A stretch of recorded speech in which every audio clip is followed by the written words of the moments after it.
Greetings and welcome back everyone to a bit of a shorter video for real this time, I promise. There have been far too many times where I say it's going to be a shorter video and it's still around the 20-minute mark, but I wanted to take some time to touch on some Discord around the Destiny episode and our first experience with it, and go over some opinions I agree with from another content creator that I have trusted for years and continue to trust because we seem to just align with the same interests and the same ideals. So I wanted to touch on that with everyone and give you guys a chance to discuss, maybe give me some more opinions to look over, or if you guys are just as upset, maybe just as frustrated, and maybe have some additional thoughts to add to this. But what I wanted to go over was like I said, overall Discord with the Destiny episode and within the Destiny community right now whenever it comes to, is this really a different experience? Is Echoes really any different from what we've faced in the past with seasons, and how people can get bored easily having to wait every week for story beats and giving us longer quests to kind of just give us busy work in between? One of the biggest things that caused me to want to make this video and kind of talk on it a little bit is, I don't know how many of you remember or how long of you have been around in the Destiny community, but I wanted to bring back a game that was really looking to be Destiny's competitor back in the day and fell out of the limelight fast due to their developers' horrible handling of the situation in game. And that game is Anthem. I loved Anthem. I still boot it up every now and again. The servers are still live. You can go back, you can play, you can... My characters, my javelins are still there to this day. And I love going back and experiencing that game just a little bit, just to remember how great it was, how beautiful it was, how much I really just loved that game. But some of you may also remember that there was quite a prominent content creator and world's first raid winner that was planning on leaving Destiny, realistically, for Anthem whenever it came around. It just did things right, and it really caught their attention with how they felt. It made them feel alive again for the kind of looter-shooter genre, and that is Glad. A lot of you probably remember that Glad became a very prominent content creator in the Anthem community, even though he was prominent in the Destiny community, because of how much he enjoyed the game in comparison to Destiny and where it was at the time. And you may also remember why Anthem had its downfall. BioWare banning content creators and players who quote-unquote exploited the economy of the game by simply just finding out that the chests spawned in a certain time when you were a certain distance away, and so people came up with a chest route. You were able to run this route infinitely and the chests would just continue to spawn. As you guys know, we've had that in Destiny, we've had that in plenty of other games, but you could never be banned for it just because the developer didn't like it. They would simply just patch it, change the spawn times, maybe the spawn distances, and then move on. BioWare with Anthem decided we're going to be the odd ones out and we're just going to ban everyone for economic exploitation, and that was that. Glad was one of the last survivors before he was eventually pushed away as well. And the reason I bring that up is because we seem to be facing a very similar environment with the first Descendant. I've been enjoying the first Descendant. Nexon's monetization practices are one of my many issues with the game currently, but the devs have been making quite a few strides in making sure the community is having fun. They are not stuck with tedious grinding routes. They're just now recently going to fix the void shard or void fragment farming routes to make them less tedious, which is one of my largest complaints right now. So that's where I feel that we kind of are running into the same conversations that we had with Anthem, and Glad is one of those forefront content creators again. His first tweet that really made me think on this and want to have this conversation with you guys is just the first tweet that says, "I'll say what others won't. Destiny's new episodes are just renamed seasons. It's a way too similar cadence and model. It's a marketing tactic to rename things to spark excitement in an exhausted game. Destiny needs a complete restart. New everything, not carried over." In a way, I do agree with Glad on this. The seasons don't feel any different. The episodes don't feel any different from the seasons at the current moment, because we're facing the same cadence. We're waiting every week. We're getting the same kind of, releases. Yes, they extended the battle pass, which is great. I love extending the season pass, giving more rewards for people who continue to play like myself, who will earn every single level of that season pass for sure. But in terms of the story and the cadence, and then just giving us more busy work, I see where Glad is coming from. It's especially when the first story beat ended like 2 or 3 weeks before Act 1 was actually like done. I feel like that's just bad timing and very, very poor planning to have the story beats end far before you actually get into Act 2. I'm okay with maybe like a week break or something like that, but playing every week and even spreading it out to make sure I, use the time efficiently, and then still having to wait 2 or 3 weeks just for Act 2 to start was really kind of rough. I mean, it gave me time to play the first Descendant and some other games, but I was just kind of like, this feels kind of trashy. I don't know how to. It's disappointing that I have to wait weeks and weeks just to continue the story. Obviously, we know with the next episode, Revenant, they're planning on dropping the entire story at once, which is great. Don't get me wrong. I love that idea. I love the change, but what I am afraid of is that no matter how far you parse that content out, there's going to be weeks or maybe even months before we actually get into Act 3 of Episode Echoes. That's where, I wanted to say that I definitely agreed with this. I don't think there's much of a change, and it's not as drastic as a change that the community wanted from what we originally had with seasons. So let me know how you guys feel on that end. Do you guys feel it's the same? Do you guys feel it is somewhat different? Do you guys feel it's different enough? Or do you agree with Glad here that maybe Destiny needs a complete restart? Do the episodes need to be pretty much their own campaigns to run through, essentially, where you can run through Act 1, 2, and 3 all the way through with hours and hours of content, and then just do the side pieces, the busy work, the dungeons, or anything else that comes through, and maybe that would be enough of a change if they acted more like campaigns that you could complete and then give yourself that break and time away from Destiny to play other games. Let me know. Now, the second tweet that I wanted to go over just to kind of touch on this and give my opinion on it, Glad also mentions where he says, hot take, Reprise raids are not it. It's all for nostalgia. Also, world's first races should have never been a thing for Reprise raids in the first place, and this was in response to Evan's tweet, where he says the only way to keep Destiny interesting to a lot of people right now is to announce the next remastered raid, since raids keep people excited for the next day one race. Two things are, kind of encompassed into this opinion, and I will kind of touch on it one by one.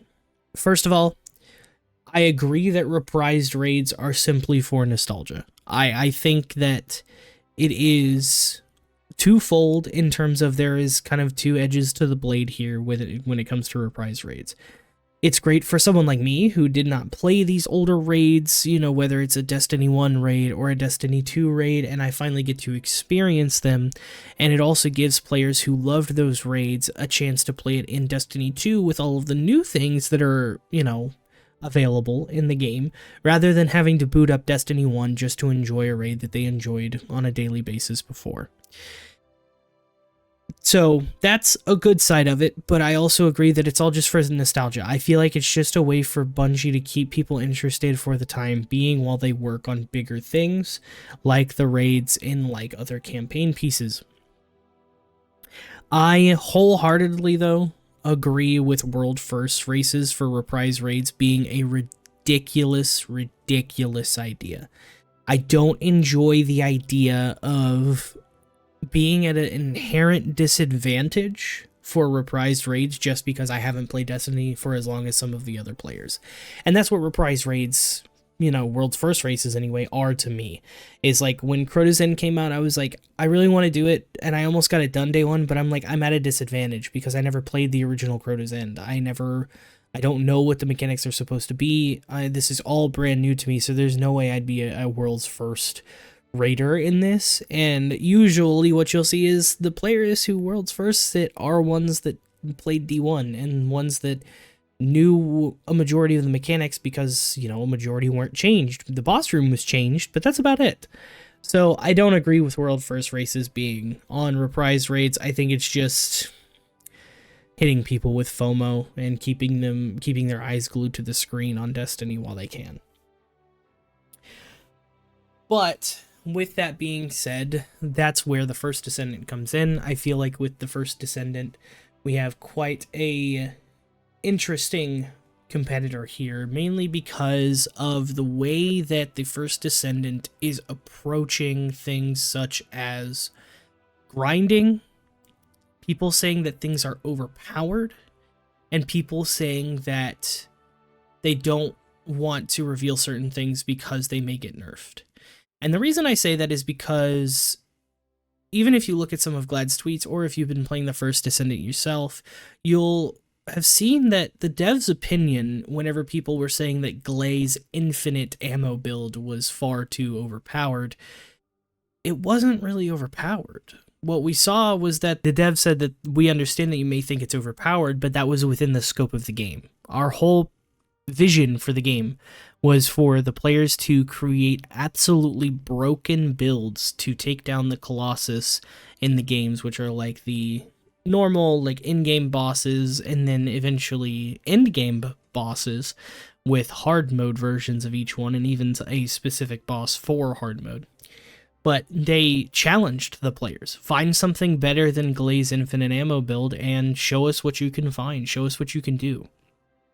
Which to me is a much better approach to things like this whenever you know that build crafting is a significant part of your game. And even more recently, as of yesterday, there was a statement made where there was a farm that was found if you use the character Volby, and it's being coined as the Volby run, which is a lucrative run where you can essentially run in a circle as Volby because she leaves water behind at her feet, and she can grind gold, Kuiper, all sorts of things in that area with ease. She doesn't have to really do much, and people are using this to just stack their pockets. But instead of the devs punishing the players for doing so, and also going through and nerfing it or doing anything like that, the statement that they give is that they understand, they wanted to look at why it's so popular within the community, and what they've discovered is that, you know, we shouldn't punish them for this, and we should look inward to understand why would the player want to do this instead of the content that we have in the game. And it's similar to a bug that they recently notated earlier, which is like there was a bug with the void fragment farming, the void shard farming, where people were able to bug the void fusion reactor out and use the system at the end without having any shards. So instead of spending the currency you needed to activate the fusion reactor, you could just use it without the currency at all. So instead of saying, hey, we're going to punish everyone who did this and we're going to nerf it and we're going to make it to where you can't do this anymore, they said, we're going to fix the bug, but what we also decided to do was look at why would a player want to use this bug? Why is this bug beneficial to the player? Instead of the player just doing it the normal route, actually farming the shards and then doing the reactor that way.